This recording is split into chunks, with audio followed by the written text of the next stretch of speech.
उपस्थित आदरणीय राहुल गांधी जी, हमारे बड़े भाई मुकेश साहनी जी, दीपांकर जी, अनिल जी, अखिलेश जी, पूनम देवी जी, भीमा भारती जी, अभय कुशवाहा जी, श्रवण कुशवाहा जी, मधु मंजरी जी, आलोक रंजन जी, कारी शोएब साहब, भोला यादव जी, दीनानाथ यादव जी, रामविलास पासवान जी, शक्ति यादव जी और सभी पालीगंज के हमारे मतदातागण, अभिभावक, बुजुर्ग, माताएं, बहनें, नौजवान, युवा साथी, इतने गर्मी में आप लोग आए हैं। आप सबको हाथ जोड़ करके हम धन्यवाद देते हैं।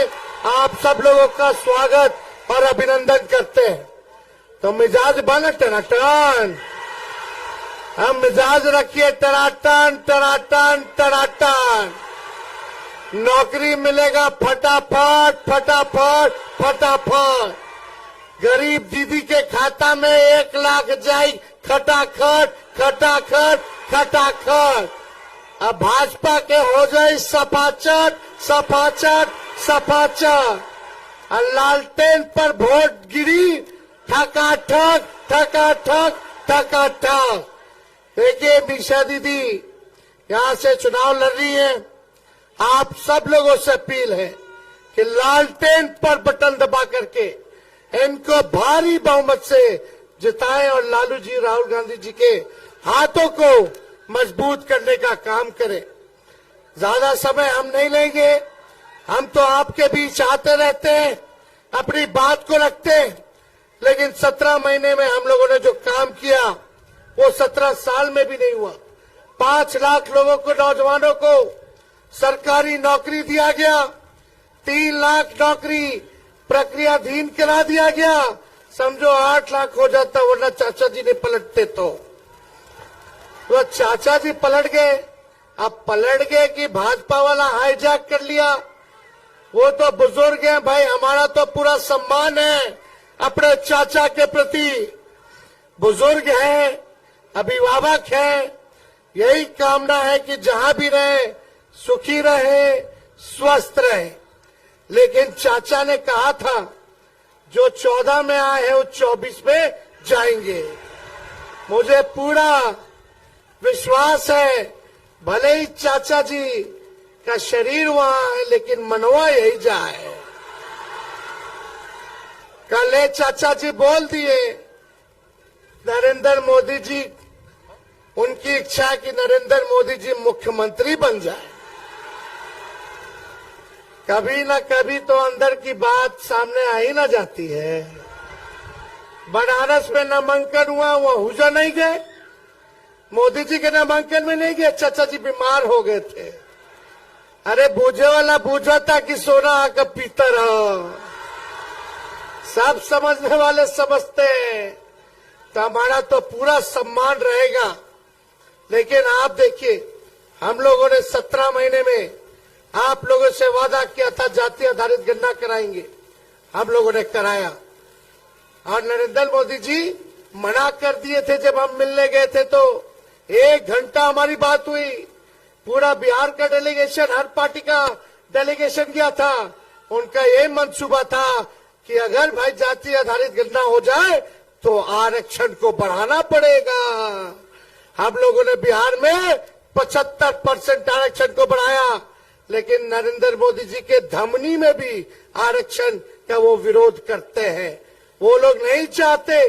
सॉलिसिटर जनरल तुषार मेहता को खड़ा कर दिया गया था जब हम लोग कास्ट बेस्ड सर्वे करा रहे थे सुप्रीम कोर्ट में उसके खिलाफ। ये आरक्षण विरोधी लोग हैं। जब मंडल चला था तो मंडल विरोधी, आरक्षण विरोधी यात्रा में अपने गुरु अडवाणी जी के सारथी बने हुए थे, आरक्षण का विरोध कर रहे थे। और यहाँ बिहार आकर के बोलते कि लालटेन वाला पिछड़ों का, गरीबों का, दलितों का आरक्षण छीन लेगा, अति पिछड़ों का। अरे लालू जी ने तो गरीबों को आवाज दिया, मंडल कमीशन लागू कराया, किया कि नहीं किया? सबसे पहले हमारे कर्पूरी जी ने आरक्षण की सीमा को बढ़ाया था, सबको आरक्षण दिया। पिछड़ेपन को देखते हुए जो मंडल कमीशन की सिफारिशें थी उनको हम लोगों ने दिया। लेकिन मोदी जी, आप बिहार आकर के केवल झूठ बोलते, केवल झूठ बोलते, लेकिन इस बार बिहार की जनता झूठ का बदला लेगी। आप जो नफरत फैलाते हो, हिंदू मुसलमान की बात करते हो, इसका हिसाब बिहार की जनता, पालीगंज की जनता लेगी। बताओ, पालीगंज की जनता 10 साल प्रधानमंत्री रहे, वो 10 साल से सांसद उनका, 17 साल से राज्य में सरकार उनका, अगर 17 महीने हमारा हटा लो तो बताओ पालीगंज को उन लोगों ने क्या किया। मोदी जी ने एक काम बताओ जो पालीगंज के लिए किया हो मोदी जी का।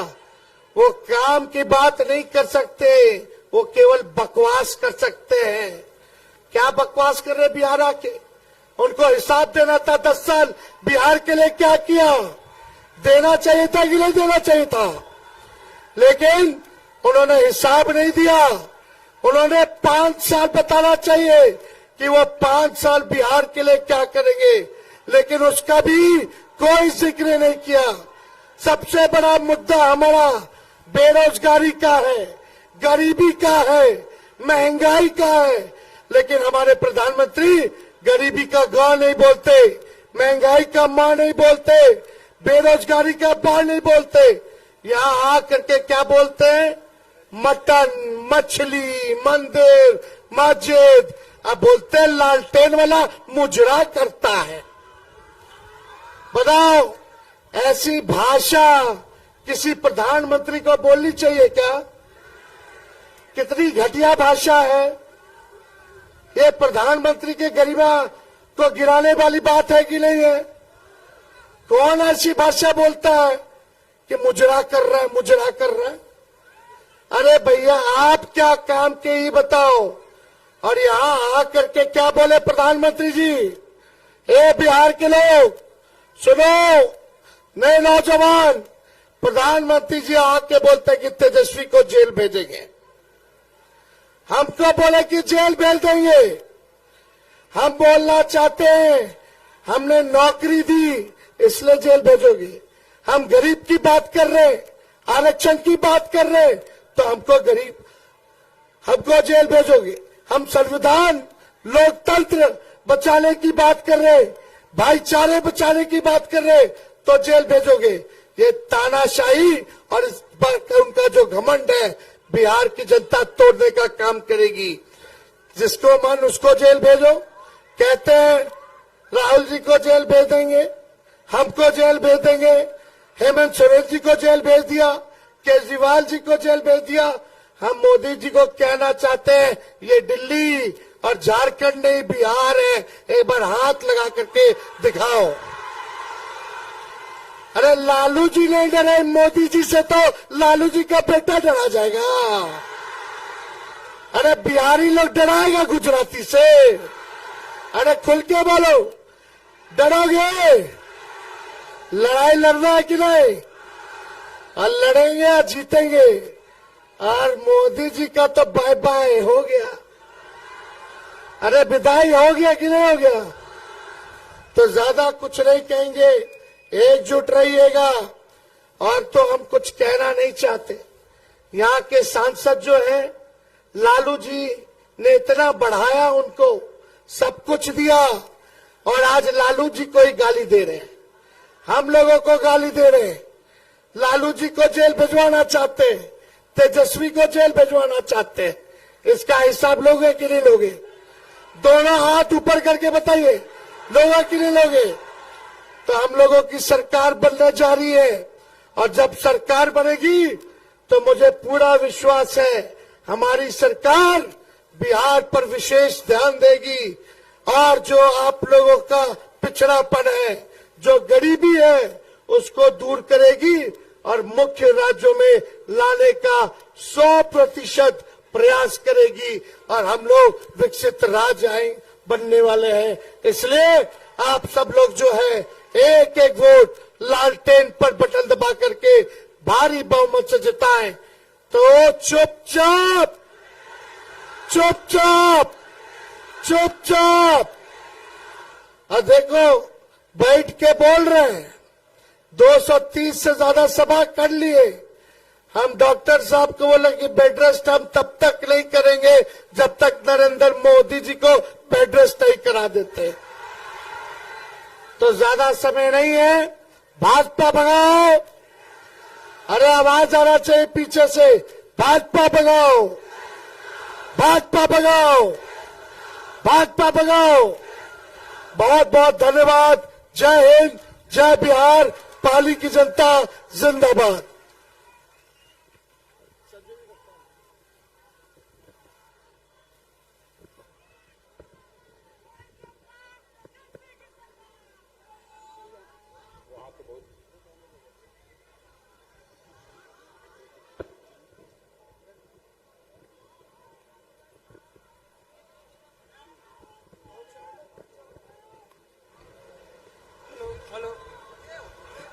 बहुत बहुत धन्यवाद तेजस्वी जी।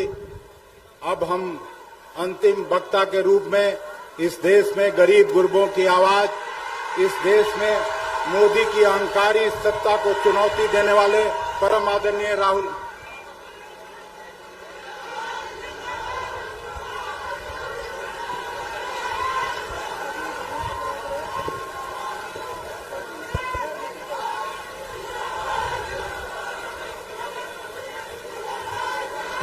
तेजस्वी जी, मोहन प्रकाश जी, अखिलेश प्रसाद सिंह जी, दीपांकर भट्टाचार्य जी, मुकेश साहनी जी, दीनानाथ यादव जी, संजय यादव जी, अभय कुशवाहा जी, हमारे कैंडिडेट मिसा जी,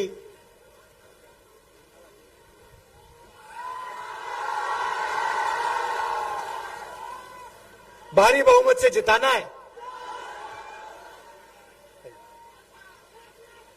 स्टेज पे इंडिया अलायंस के नेता, वरिष्ठ नेता और इंडिया अलायंस के प्यारे कार्यकर्ता बब्बर शेर, भाई और बहनों, बिहार के युवा और प्रेस के मित्रों, आप सबका यहां बहुत बहुत स्वागत।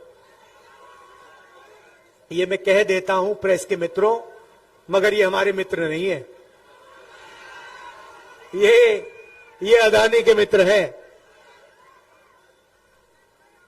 ये कैमरा वाले नहीं, ये छोटे रिपोर्टर नहीं, वो बड़े बड़े जो इनके जो मोदी जी वाले इंटरव्यू करते हैं, वो चमचे जो है ना 4-5, देखे आपने वो तेजस्वी जी के साथ मेरे साथ इंटरव्यू करते हैं तो अलग अलग सवाल पूछते हैं, और मोदी से इंटरव्यू करते हैं तो कहते हैं, मोदी जी आप आम कैसे खाते हो? आप क्या चूस के आम खाते हो या काट के आम खाते हो? कैसे खाते हो? कौन सा आम आपको अच्छा लगता है? ऐसे सवाल मोदी जी से पूछते हैं। एक ने पूछा, थोड़ा मुश्किल, मोदी जी के लिए थोड़ा मुश्किल सवाल पूछ लिया। वो जैसे पेपर लीक होता है ना यहां पे, वैसे ही उनका इंटरव्यू है, पेपर लीक वाला इंटरव्यू होता है उनका। सारे सवाल पहले उनसे पूछे जाते हैं। तो एक ने पूछा, मोदी जी लोग कह रहे हैं कि हिंदुस्तान में अमीर लोग अमीर होते जा रहे हैं और गरीब लोग गरीब होते जा रहे हैं, इसके बारे में आप क्या सोचते हो?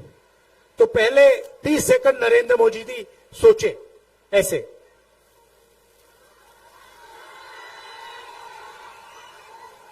उसके बाद कहते हैं, क्या चाहते हो कि मैं सबको गरीब बना दूं? अब इनकी सोच देखिए। अमीरों के लिए एक सोच, जो भी वो चाहते हैं नरेंद्र मोदी जी करने के लिए तैयार हैं, और गरीबों के लिए हिंदुस्तान के प्रधानमंत्री ने पिछले 10 साल में कुछ नहीं किया। आप मुझे बताओ, टीवी पे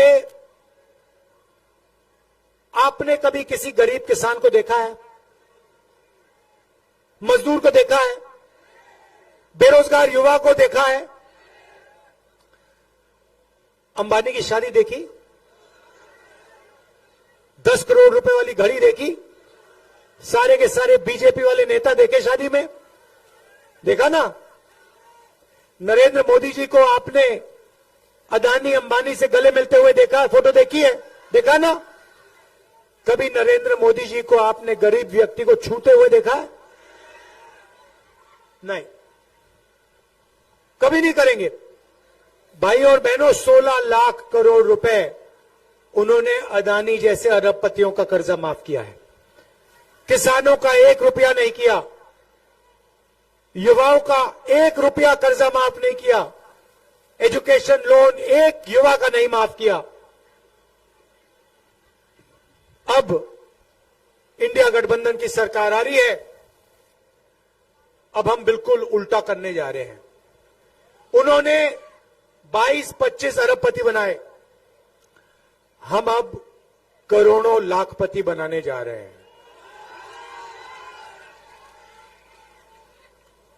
महालक्ष्मी योजना 4 जून को जैसे ही हमारी सरकार बनेगी, महालक्ष्मी योजना पर काम शुरू हो जाएगा।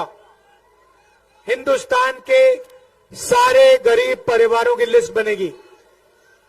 हर एक गरीब, एक सेकंड भैया, एक सेकंड, हर गरीब परिवार की लिस्ट बनेगी। हर गरीब परिवार में से एक महिला का नाम चुना जाएगा। करोड़ों महिलाओं को 5 जुलाई पर सुबह 9 बजे बैंक अकाउंट में 8,500 रुपए मिलेंगे।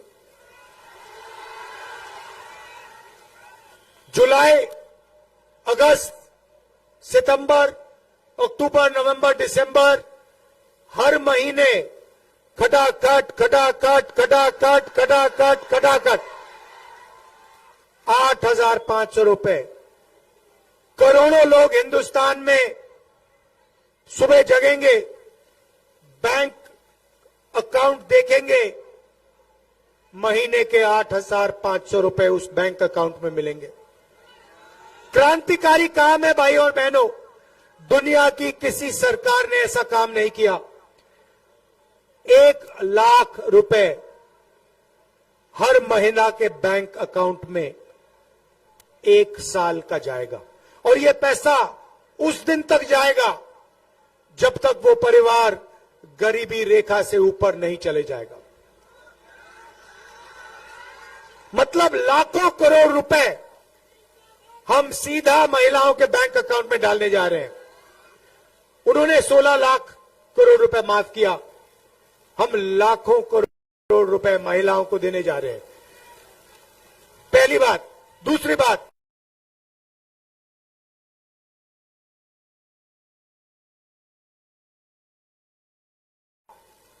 नरेंद्र मोदी जी ने देश में बेरोजगारी फैलाई।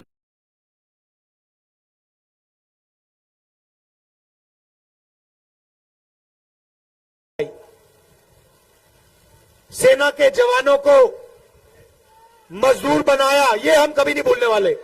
ये हिंदुस्तान का युवा कभी नहीं। 4 साल। और एक और बात आपको बताता हूं, एक बात समझिए, 4 साल के बाद 4 में से 3 अग्निवीरों को घर भेजा जाएगा। वो 3 होंगे पिछड़ी जात के, दलित, आदिवासी और गरीब जनरल कास्ट के लोग। उनमें आपको एक अमीर व्यक्ति नहीं मिलेगा, और जो बचेगा, जो घर नहीं जाएगा, उसका पिता अमीर होगा। गारंटी करके लिख लो। नरेंद्र मोदी जी चाहते हैं कि जो पिछड़ों को, दलितों को, आदिवासियों को, गरीब जनरल कास्ट के लोगों को, माइनॉरिटीज को मिलता है, वो सारा का सारा छीनकर उन्हीं 22 परिवारों को दे दिया जाए। ये भाई और बहनों, चुनाव संविधान का चुनाव है। ये जो किताब है, जो भी आपको मिला है, ये किताब ने आपको दिया है। आरक्षण हो सफेद क्रांति हो, हरी क्रांति हो, जमीन का अधिकार हो, भोजन का अधिकार हो, मनरेगा हो, जो भी आपको मिला है इस संविधान ने आपको दिया है। और आज बीजेपी के लोग, आरएसएस के लोग खुलकर कह रहे हैं कि अगर हमारी सरकार आएगी हम इस संविधान को, अंबेडकर जी के संविधान को रद्द कर देंगे, खत्म कर देंगे, फेंक देंगे। मैं बीजेपी के लोगों से कहना चाहता हूं, ऐसे सपने मत देखो, ऐसे सपने मत देखो। इस संविधान को कोई भी शक्ति रद्द नहीं कर सकती है। इंडिया गठबंधन इस संविधान के पीछे खड़ा है। हिंदुस्तान की जनता, हिंदुस्तान के पिछड़े लोग, दलित, आदिवासी, गरीब, जनरल कास्ट के लोग, किसान, मजदूर, सब इस किताब के पीछे खड़े हुए हैं। हम 1 इंच पीछे नहीं हटेंगे। ये संविधान कभी नहीं रद्द होगा। ये हजारों साल संविधान चलेगा।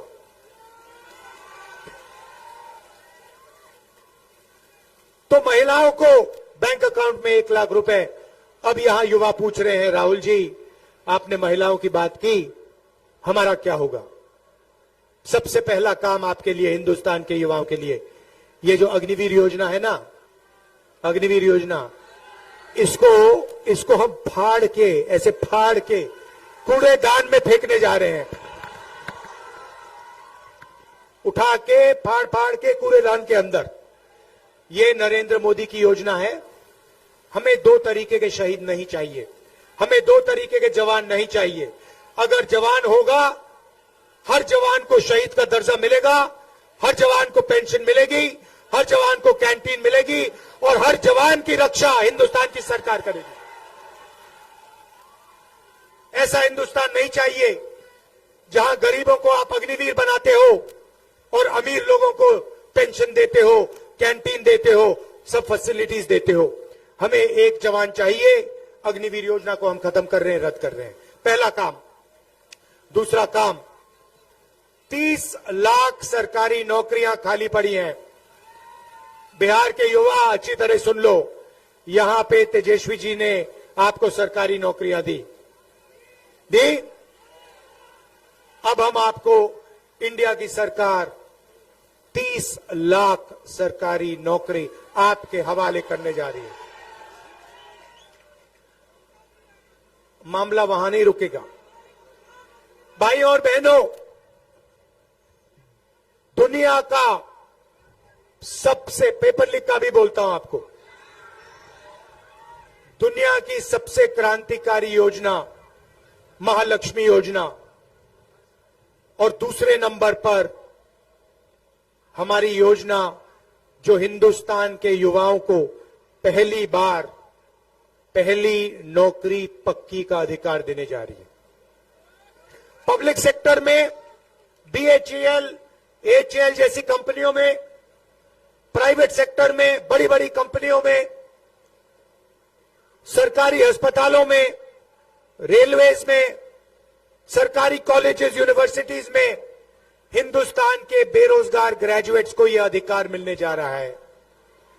आप सरकार से नौकरी मांगोगे और 1 साल की गारंटी नौकरी सरकार को आपको देनी पड़ेगी। ये पहली नौकरी पक्की योजना है।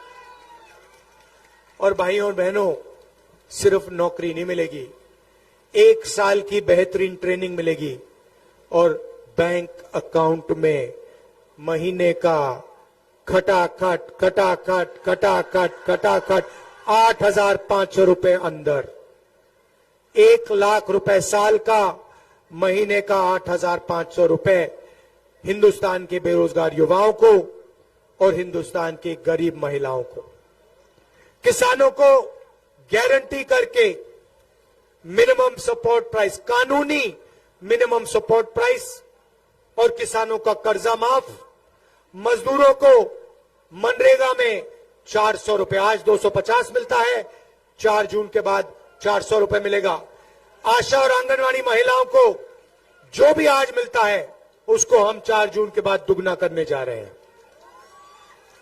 भाइयों और बहनों, आप पूछोगे, मीडिया वाले कहेंगे कि गरीबों को पैसा देने से गरीबों की आदत बिगड़ती है, मगर जब अरबपतियों को पैसा दिया जाता है, उनका कर्जा माफ होता है, अंबानी का, अदानी का कर्जा माफ होता है, उनको एयरपोर्ट्स, पोर्ट्स, पावर स्टेशन, खदानें दी जाती हैं, तो मीडिया कहती है देखिए विकास हो रहा है। मगर गरीबों के खाते में पैसा डालने के पीछे हमारी एक सोच है, बहुत गहरी सोच है, वो मैं आज आपको बताना चाहता हूं। नरेंद्र मोदी जी ने 22 लोगों को लाखों करोड़ रुपए दिए।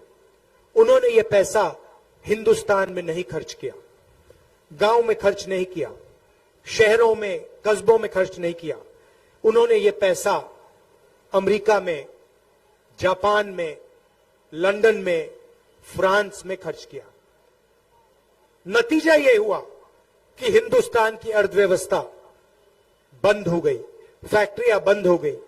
ये लोग चाइना का माल हिंदुस्तान में बेचते हैं, चाइना के युवाओं को फायदा होता है, हिंदुस्तान की फैक्ट्रियां बंद होती है। अब हमारी सोच देखिए, सबसे पहले जैसे मोटरसाइकिल में आप पेट्रोल डालते हो, चाबी घुमाने से पहले पेट्रोल की जरूरत होती है, नहीं तो मोटरसाइकिल चालू नहीं होती ना, वैसे ही सबसे पहले हम आपके बैंक अकाउंट में, आपके जेब में लाखों करोड़ रुपए डाल रहे हैं। इसको आप पेट्रोल समझिए, अर्थव्यवस्था का पेट्रोल।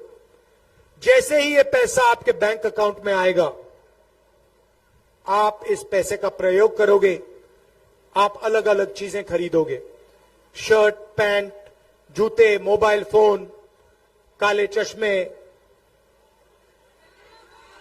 चश्मे, वो बॉलीवुड वाले,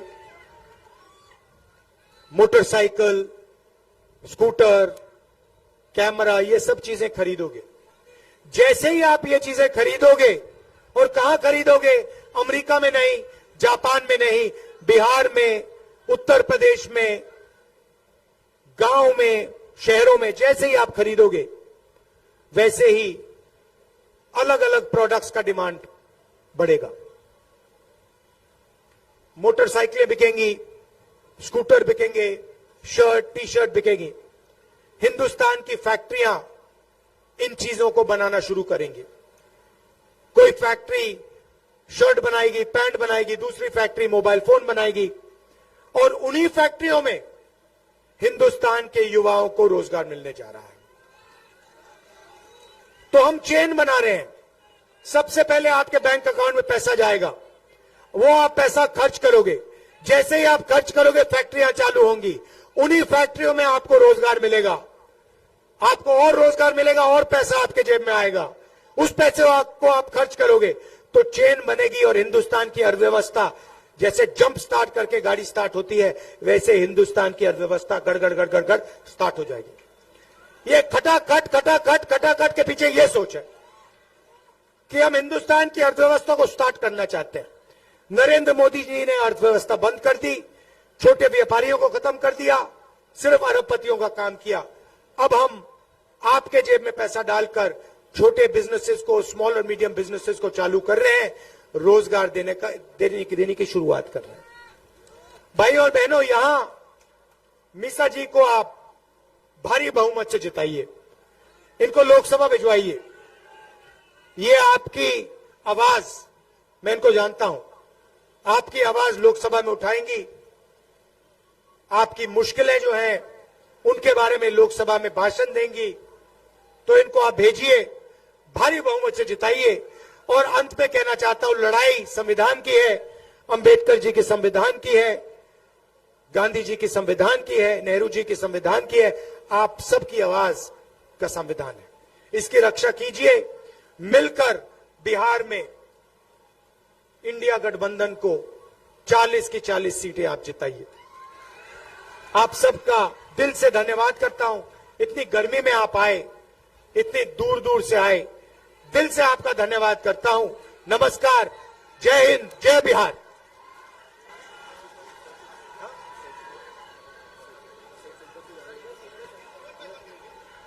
देश का भावी प्रधानमंत्री राहुल गांधी जिंदाबाद, राहुल गांधी जिंदाबाद।